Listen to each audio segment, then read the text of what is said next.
corner of the square, that is a dinner table set up with an empty chair representing all of the hostages that are not yet back home.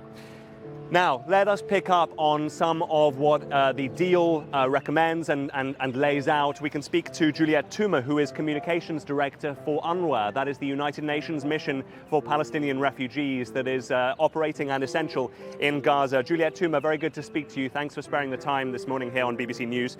Just tell us what the ceasefire deal would alleviate in terms of the humanitarian suffering on the ground there.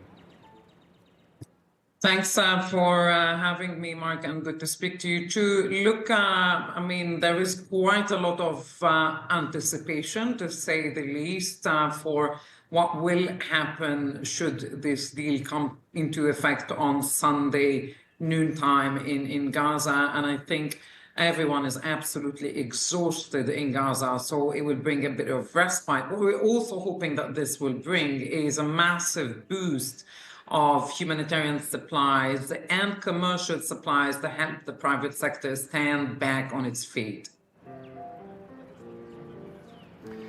The ceasefire would stipulate 600 trucks of humanitarian supplies getting into Gaza per day, but I imagine that is still a drop in the ocean in terms of the needs on the ground.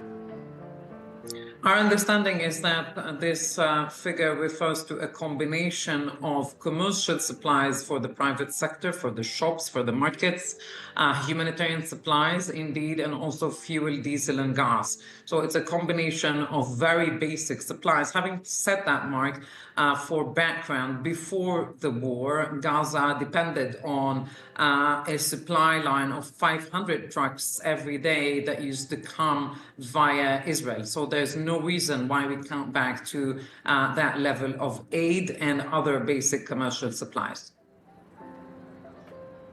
As a reminder to our viewers, your agency, the UN Palestinian Refugee Mission, was banned by the Israeli Parliament last October from operating.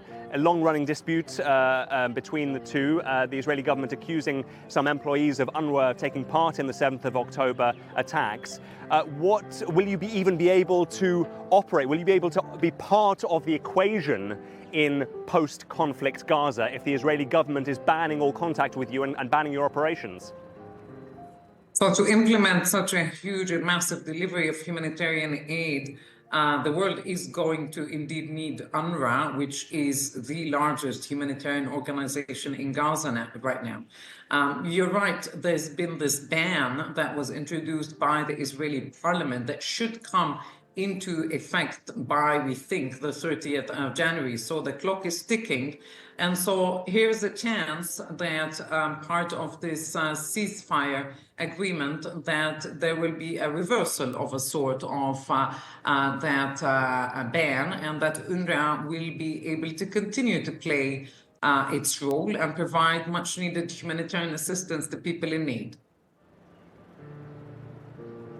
Juliette Touma from UNRWA, thank you very much indeed for bringing us right up to date. So big questions over who